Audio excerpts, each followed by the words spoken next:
Hello guys, आप देख रहे हैं फैक्टू में। दोस्तों, आज मैं आपको बतलाने वाला हूं उत्तर प्रदेश के अमेठी जिले के जामो गांव के रहने वाले मोहम्मद आरिफ और सारस के बारे में। दोस्तों, मैं आपको बता दूं कि मोहम्मद आरिफ और सारस की दोस्ती की मिसाल पूरे दुनिया में आज लोगों के जुबान पे आ गया है।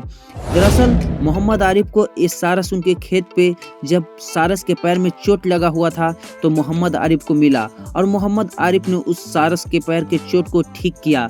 ठीक उसी दिन से मोहम्मद आरिफ और सारस में इतनी गहरी दोस्ती हो गई कि जब दोनों मार्केट भी जाते थे तो सारस पीछे पीछे जाते थे। साथ ही साथ मैं आपको बता दूं कि अखिलेश यादव भी मोहम्मद आरिफ से उनके घर मिलने गए और दोनों की दोस्ती, सारस और मोहम्मद आरिफ की दोस्ती को देखकर अखिलेश यादव चकित हो गए कि आखिर इस जमाने में भी जानवर और इंसान के प्रति इतना प्रेम आज तक अखिलेश यादव जी ने कभी भी नहीं देखा था। दरअसल मोहम्मद आरिफ और सारस की दोस्ती के पीछे किसकी लग गई है नजर, मैं आपको बता दूं कि सारस के वजह से मोहम्मद आरिफ के घर हजारों लोग प्रत्येक दिन मोहम्मद आरिफ से और सारस से मिलने आते थे। ठीक उसी दौरान बुधवार को वन विभाग की टीम आए और सारस को लेकर चले गए। इसकी घटना को देखते हुए मोहम्मद आरिफ काफी दुखित हुए, रोने लगे। फिर भी वन विभाग ने बोले कि आपको 20 से 25 दिन सारस से नहीं मिलना है।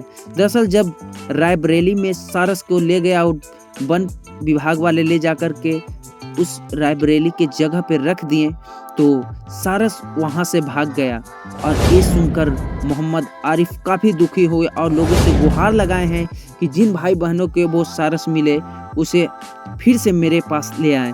दरअसल मोहम्मद आरिफ और सारस की दोस्ती को मिसाल दिए जाने लगे हैं पूरे दुनिया में।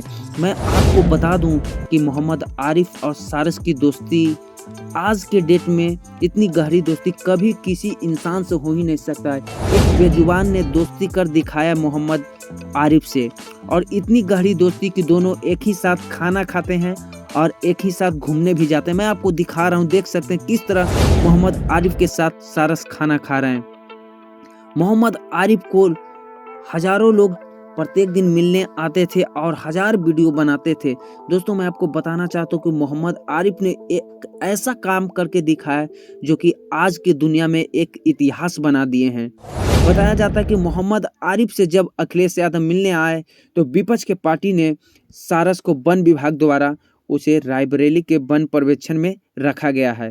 साथ ही साथ वहां से सारस भाग गया है और ये सब सुनकर मोहम्मद आरिफ काफ़ी दुखी हुए और वो लोगों से गुहार बार बार लगा रहे हैं कि जिन भाई बहनों को सारस मिले उसे कृपया अच्छे तरीके से सेवा करें और मेरे पास पहुंचा दें। साथ ही साथ मैं बता दूं कि इस आरिफ की घटना को देखकर काफ़ी लोग दुखित हो रहे हैं, क्योंकि इतनी ज़्यादा प्रेम आज की डेट में इंसान से तो किसी को हो ही नहीं सकता जिस तरह से एक बेजुबान को एक इंसान के हो गया। मोहम्मद आरिफ ने जो कर दिखाया है आज के लिए एक मिसाल है। कमेंट करिएगा कि आपको सारा